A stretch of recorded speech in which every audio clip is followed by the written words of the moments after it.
Hello everyone, welcome back to TechnoAarambh.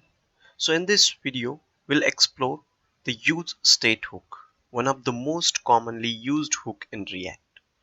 To understand useState, we'll first create a counter component using class-based component and see how state is managed traditionally.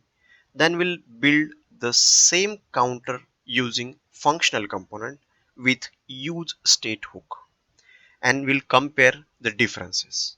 This will help us to see how useState simplifies the state management in React.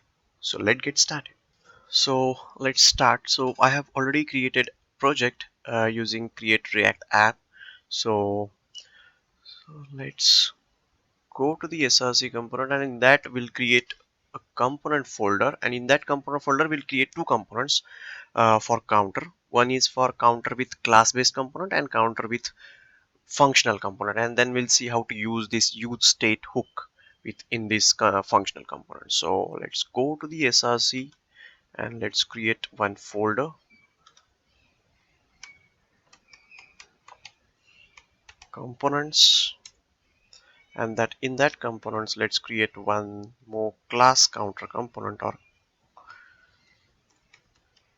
counter class com.js. So I'll use the snippet to create import, and then let's create a component and then enter the component name, counter class comp, and then constructor is created. Let's define the state of the component and set the default value or the variable, that is count, it's equal to 0 initially, and then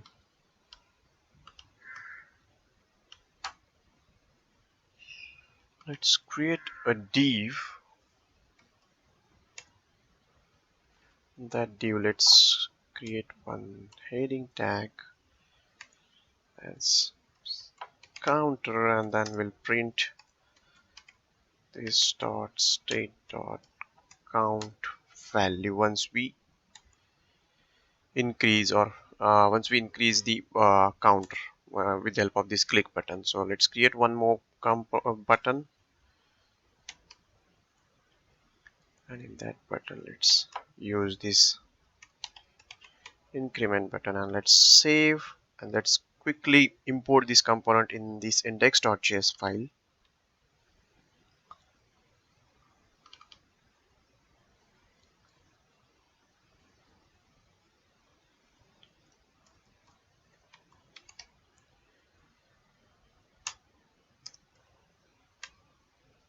And save it. Let's go to the UI and see, and if you see, the counter is printed on the UI and the button is also added. But if we click on the button, it will not increase the counter because we have not added any function to increment the counter. So let's go again on the counter class component and let's create one function, increment. I'll create an arrow function to increment the state once we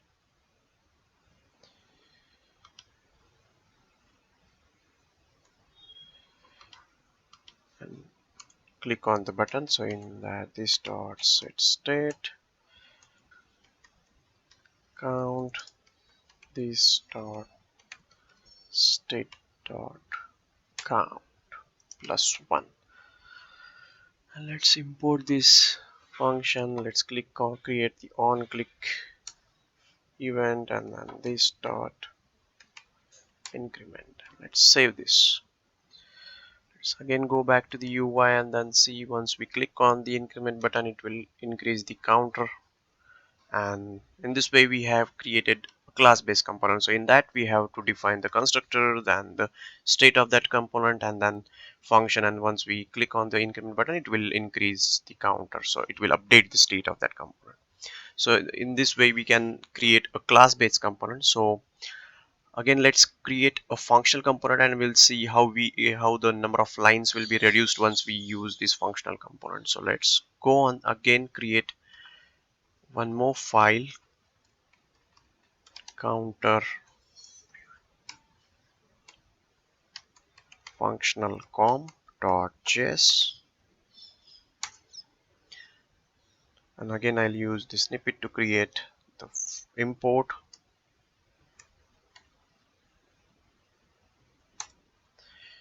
and then let's create a class based component,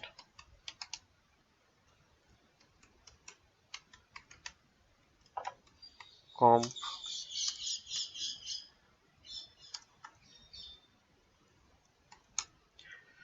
let's return,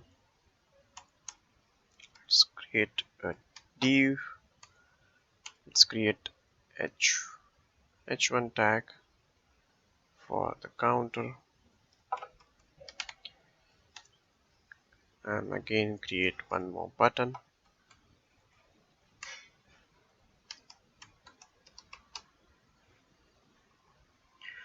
So, and then let's export this component, export default counter functional component, and then let's save this. So now again let's import this functional component, the index.js file,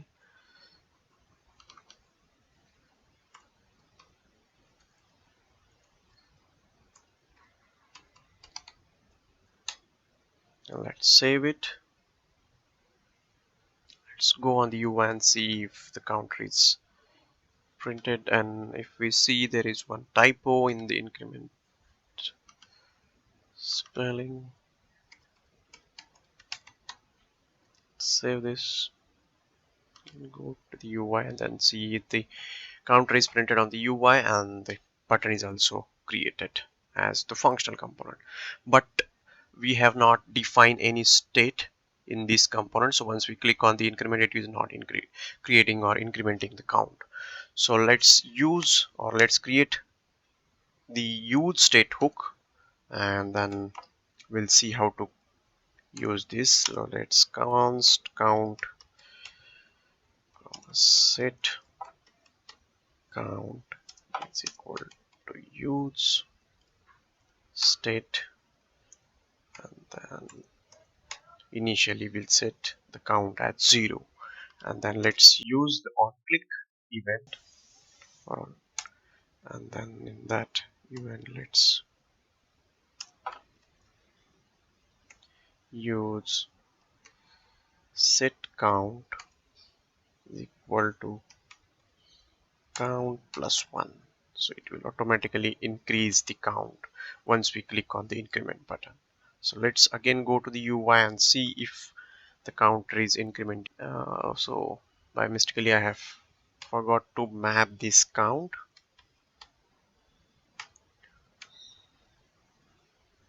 Let's go to the UI and see if the initial default value is also mapped, and let's click on the increment button.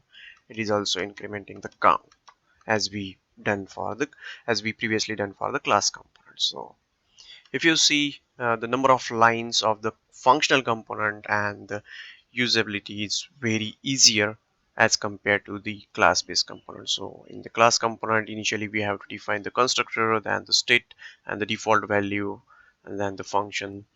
And if you compare the class component with the functional component, it is very easier to create, and the code is also less to as compared to the class component. In this way you can use the useState hook in the React.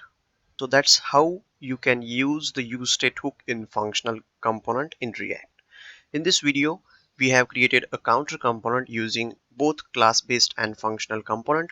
We then explored how useState helps to manage state easily in the functional components. So that's all for useState. In the next video we'll dive into another important hook, that is useEffect.